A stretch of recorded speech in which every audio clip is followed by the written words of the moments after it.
Assalamualaikum dan selamat pagi. Pada hari ini saya Siti Nurmah binti Paun akan bersama Cikgu Emilia Mit Anak Mawan dalam membentangkan mengenai reka bentuk dan pelaksanaan pentaksiran sains komputer. Seterusnya, untuk pendahuluan, saya bersama Cikgu Emilia mendalami jadual spesifikasi ini. Yang pertama, kerana ia adalah jadual yang menggambarkan ciri sesuatu ujian dari segi kandungan, iaitu konstruk yang ditafsirkan, pemberatan tiap-tiap konstruk tersebut, konteks pemberatan tiap konteks dan pemberatan taburan aras kesukaran. Okey, seterusnya adalah penggubalan sesuatu ujian perlu mengikut spesifikasi ujian yang ditetapkan, iaitu mewakili keseluruhan kesukatan pelajaran yang merangkumi komponen pengetahuan, kemahiran, sikap seperti yang telah ditetapkan. Okey, bagaimana yang telah ditetapkan dalam DSKP Sains Komputer memang sudah ditetapkan komponen-komponen seperti pengetahuan, kemahiran dan nilai yang perlu diterapkan dalam pembelajaran. Okey, sama juga seperti jadual spesifikasi ujian ini kerana kita nak pastikan pelajar kita ni diuji sebenarnya menggunakan soalan yang relevan, mengikut sukatan pelajaran dan objektif pelajaran. Maka saya bersama Cikgu Emilia akan membuat satu pentaksiran reka bentuk bagaimana kita nak membuat soalan yang relevan ini untuk para pelajar kita. Seterusnya,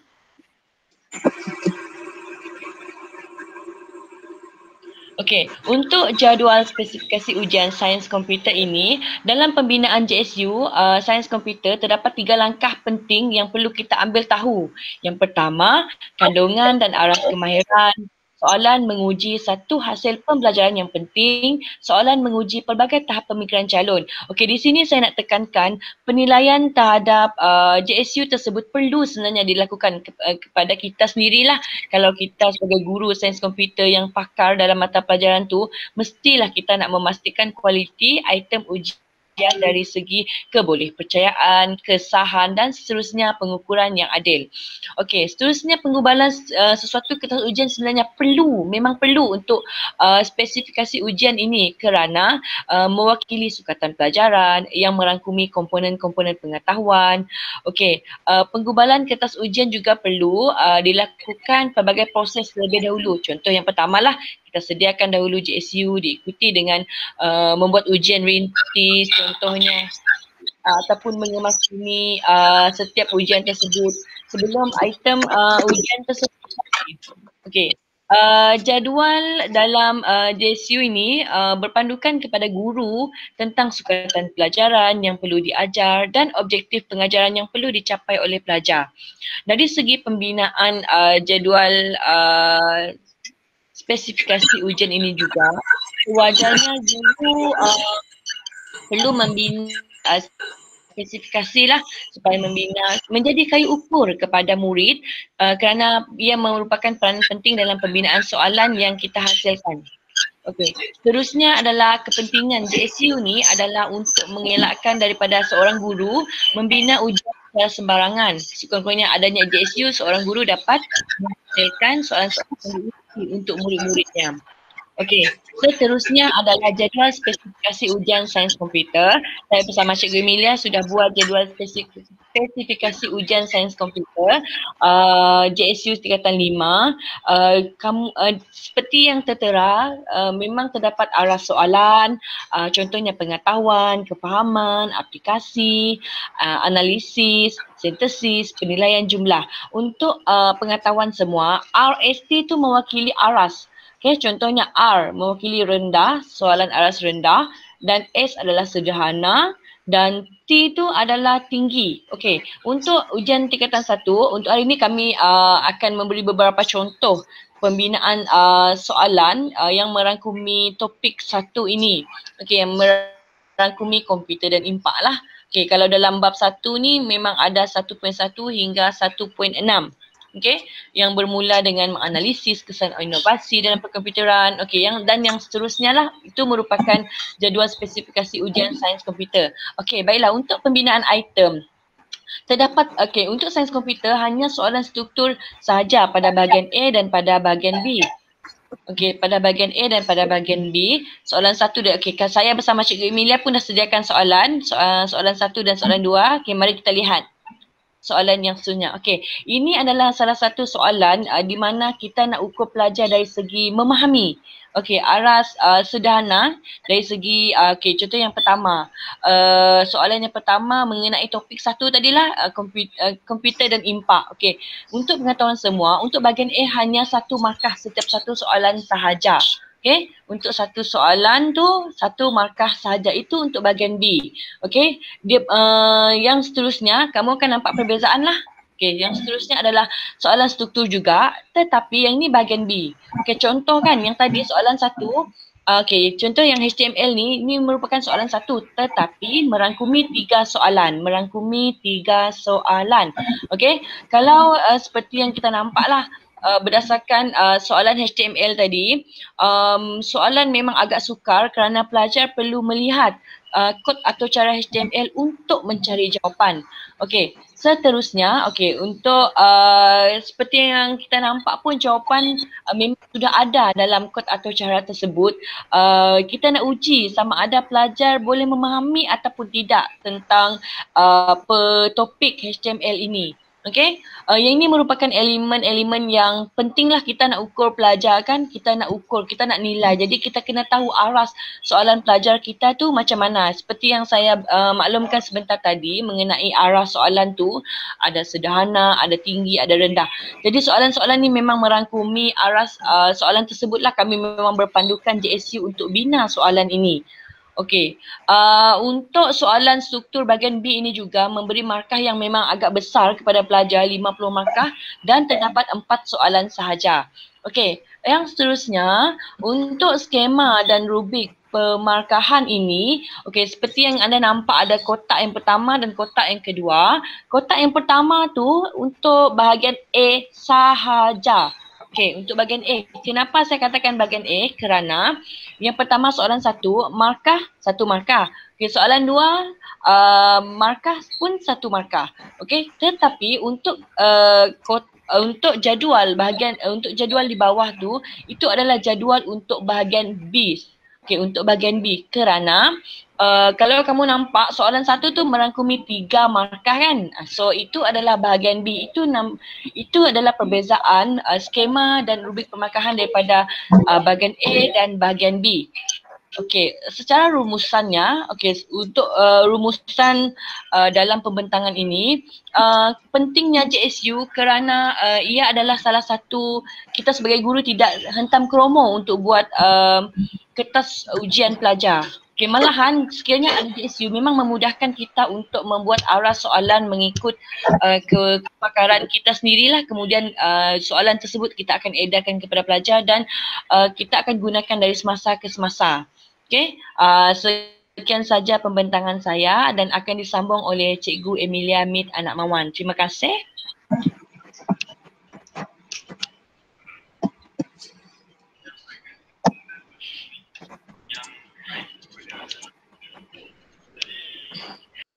Baiklah, saya akan sambung kepada kesesuaian item dan ujian. Di mana kesesuaian item dan ujian ni untuk kita membina serta menilai soalan berdasarkan indeks kesukaran, indeks diskriminasi, kepercayaan ujian dan juga kesahan ujian. Okay. Selepas item dibina dan ujian diubah dan analisis item dan ujian juga perlu dibuat untuk memastikan item dan soalan dan ujian yang dihasilkan itu sesuai digunakan untuk menilai tahap kepahaman pelajar. Okay, analisis ini akan menghasilkan bekali ataupun indeks yang dinamakan sebagai indeks kesukaran item, indeks diskriminasi item, indeks kebolehpercayaan ujian dan juga indeks kesahan ujian. Okay, terdapat empat benda yang akan berlaku ataupun aktiviti yang kita akan buat semasa kesesuaian ujian dan juga item ni. Okay. Kalau merujuk kepada indeks kesukaran item, analisis item membolehkan kita menilai kesesuaian item tersebut dari segi kesukaran kesukarannya, item tersebut terlalu mudah ataupun terlalu sukar bagi sesuatu kumpulan pelajar. Okay. Ratusan calon peperiksaan yang menjawab sesuatu item ataupun soalan yang betul kita nilaikan sebagai P, kita wakilkan dia sebagai P. Lepas tu semakin meningkat beratusan calon menjawab sesuatu item yang dengan betul, okay, semakin tinggi nilai P. Okay.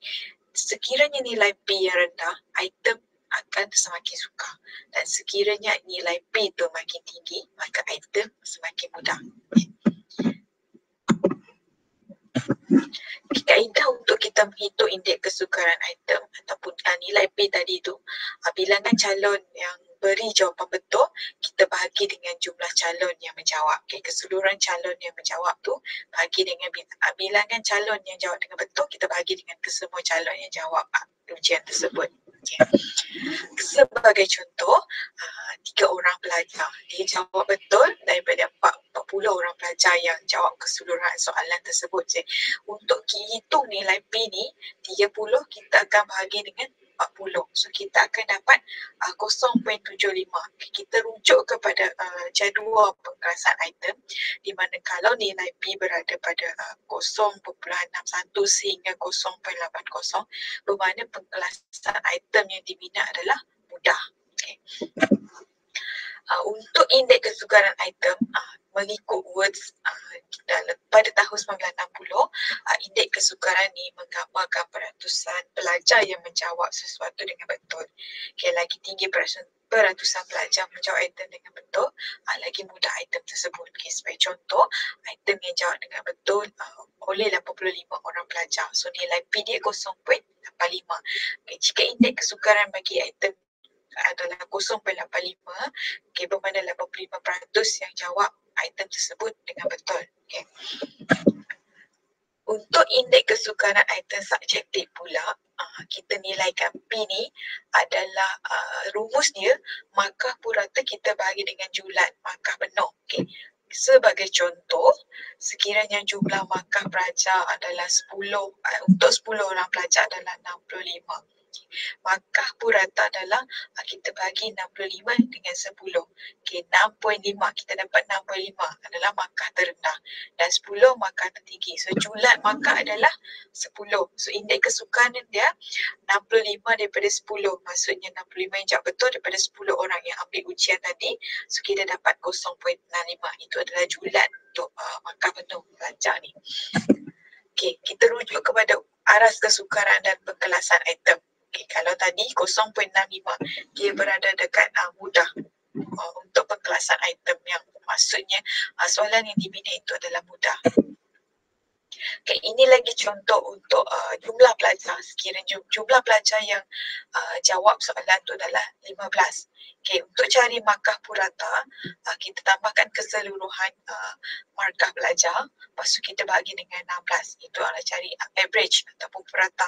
So kita dapat 5.8. Okay, antara julat dia, markah maksimum tolak dengan markah minimum, kita dapat 8, tolak dengan 2. Paling besar 8, paling kecil 2, so kita dapat julat adalah 6. Okay, untuk mencari nilai P ataupun nilai kesukaran item ni, purata tadi kita bagi dengan julat markah penuh, so kita dapat 0.95.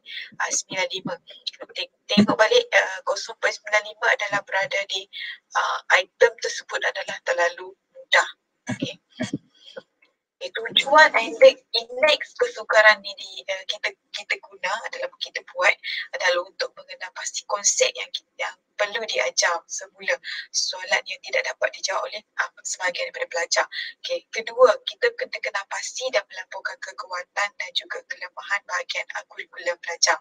Okay. Yang ketiga, memberi maklum balas kepada pelajar tentang kekuatan dan juga kelemahan mereka. Kita kena bagi tahu ataupun refleksi kepada pelajar tersebut yang mana dia perlu ubah, mana dia lebih kuat ataupun yang mana dia lemah dalam sesuatu topik tersebut. Okay, mengenal pasti soalan yang bias kepada sesuatu kandungan. Ini adalah tujuan untuk indeks kesukaran. Kenapa kita buat indeks kesukaran ni? Okey, mana pula untuk indeks diskriminasi item. Okey. Untuk soalan ataupun item yang baik, dia akan dapat bezakan ataupun discriminate antara mereka yang berkeupayaan rendah dan berkeupayaan tinggi. Okay, indeks yang digunakan untuk menentukan perbezaan keupayaan pelajar adalah kita panggil sebagai indeks diskriminasi item. Okay, langkah bagaimana indeks diskriminasi ni dibuat. Okay, pertama kita kena bahagikan pelajar kepada 3 kumpulan, iaitu pelajar berkecapaian rendah. Okay, contohnya 27 pelajar berkecapaian rendah. Okay, selepas tu kita kena pastikan kedua adalah pencapaian sederhana. Contohnya 46% daripada pelajar berpencapaian antara terendah dan tertinggi. Okay. Yang ketiga adalah pelajar berpencapaian tinggi. Okay. Contohnya 27 pelajar ni berpencapaian tinggi. Okay. Macam mana nak kira? Okay. Bagaimana bilangan pelajar yang menjawab dengan betul di kalangan pelajar yang berpencapaian rendah ni kita bagikan sebagai RL, right lower. Okay. Bilangan pelajar yang menjawab dengan betul di kalangan pelajar berpencapaian tinggi, RU ataupun right upper, dan jumlah pelajar berpencapaian rendah dan tinggi, T, kita bagikan T, lepas tu kita dalam kurungan T, L tambah dengan U, tolak dengan total. Okay. Kita akan tengok macam mana pengiraan ni berlaku. Okay. Untuk indeks diskriminasi boleh dikira dengan membahagikan perbezaan right upper dengan right lower dengan separuh daripada T ataupun dalam kurungan L tambah U seperti berikut. Okay, ini adalah rumus untuk macam mana indeks diskriminasi dikira. Okay.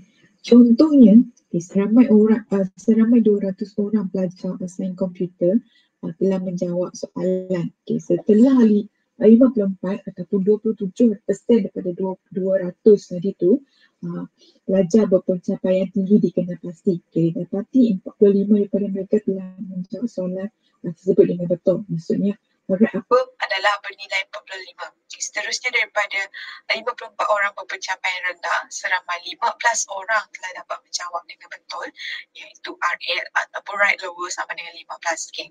Dalam contoh ini, jumlah pelajar berpencapaian rendah dan tinggi adalah 108, di mana cara nak kira adalah T tadi tu minus lower plus upper. Okay, 54 tambah 54, so kita dapat jumlah 108. Okay, untuk kira indeks diskriminasi, okay, 45 tadi tu RU, right upper, kita tolak dengan right lower. Lepas tu kita bahagi dengan 1/2 darab dengan 108.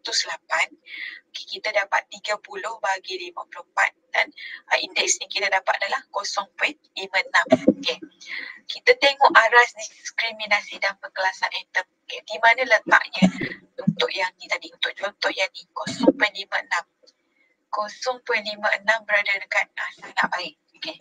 Untuk aras diskriminasi untuk contoh yang ini tadi akan dapat aras sangat baik, iaitu 0.56. Okay. Ini adalah tujuan kenapa indeks diskriminasi ini penting dalam pembinaan item ataupun kesesuaian item dengan ujian ni. Okay, pertama, kita kena pasti konsep yang perlu kita ajar semula. Lepas guru mendapatkan soalan-soalan berkenaan yang tidak dapat dijawab oleh sebahagian besar pelajar-pelajar pandai. Okay, seterusnya mengenal pasti dan melaporkan kekuatan dan kelemahan bahagian kurikulum, iaitu tidak boleh dikuasai oleh pelajar pandai. Okay. Yang ketiga, memberi maklum balas kepada pelajar tentang kelemahan mereka bagi setiap tajuk yang diuji. Dan yang keempat, mengenal pasti soalan yang bias kepada sesuatu kandungan, seperti kandungan yang tidak ditekankan semasa pengajaran atau secara langsung ataupun tidak diajar. Okay. Yang kelima, mengenal pasti pelajar-pelajar yang berpencapaian tinggi untuk melanjutkan pengajian ataupun kepada peringkat yang lebih tinggi ataupun dalam bidang-bidang yang tertentu. Okay, seterusnya kebolehpercayaan ujian. Okay. Ataupun kita panggil reliability, sesuatu alat ukuran yang masuk ke tekanan ukuran ataupun consistency of measure yang dihasilkan oleh alat tersebut. Okay, ini adalah berdasarkan Hanna dan Detmer pada tahun 2004. Okay. Darjah ketekanan ukuran-ukuran boleh ditentukan dalam pelbagai keadaan. Misalnya, apabila ujian yang sama diambil oleh pelajar kali kedua, ujian yang sama diambil oleh guru lain, ujian yang sama diambil oleh pelajar pada waktu yang berbeza. Contohnya ujian yang sama ni diambil oleh pelajar di bahagian pagi dan bahagian petang. Jawapan kepada ujian yang sama diperiksa oleh pemeriksa yang berbeza. Ujian yang baik ataupun sesuai adalah ujian yang mempunyai darjah kekekalan ataupun degree of consistency yang tinggi, iaitu markah ataupun skor yang dihasilkan adalah hampir sama dalam apa juga keadaan. Ini adalah indeks keboleh percayaan dan pengkelasan ujian. Nilai ni dengan pengkelasan dia. Faktor yang mempengaruhi keboleh percayaan kalau panjang ujian ataupun kita bagi masa ujian tu dijalankan, komohogen kumpulan, kesukaran item dan objektiviti jawapan. Ini adalah faktor yang boleh mempengaruhi keboleh percayaan ujian ataupun item yang telah dibina. Kesahan ujian. Kesahan adalah satu alat ukuran yang bermaksud sejauh mana alat tersebut dapat mengukur apa yang sepatutnya diukur oleh alat tersebut ataupun item tersebut. Justru ciri kesahan bagi sesuatu alat ukuran adalah amat penting supaya alat ukuran tersebut dapat mengukur apa yang hendak diukur. Contohnya, kalau kita nak uji pelajar dalam pengaturcaraan, kalau kesahan, mengikut ciri kesahan, sesuatu alat ukuran yang dapat ukur sejauh mana pemahaman pelajar tersebut terhadap pengaturcaraan. Itu adalah bergantung kepada item yang dibina, mengikut kesukaran dan juga mengikut keboleh percayaan item tersebut dan sampai kepada kesahan item. Sekian untuk 3.0 sebagai rumusan untuk pembinaan item ni. Dia bergantung kepada indeks-indeks yang ditetapkan. Contohnya macam kita ada indeks kesukaran, indeks diskriminasi, keboleh percayaan dan juga kesahan. Indeks ni penting dalam pengukuran setiap item tu supaya dapat memastikan apa yang kita bina tu dapat mengukur apa yang kita nak ukur. Contohnya nak tahu tahap pemahaman pelajar sampai mana. Selepas daripada analisis ni kita dapat tahu apa yang kita perlu ubah, apa yang kita perlu tambah ataupun apa yang kita perlu tak lakukan lagi. Sekian daripada saya. Terima kasih.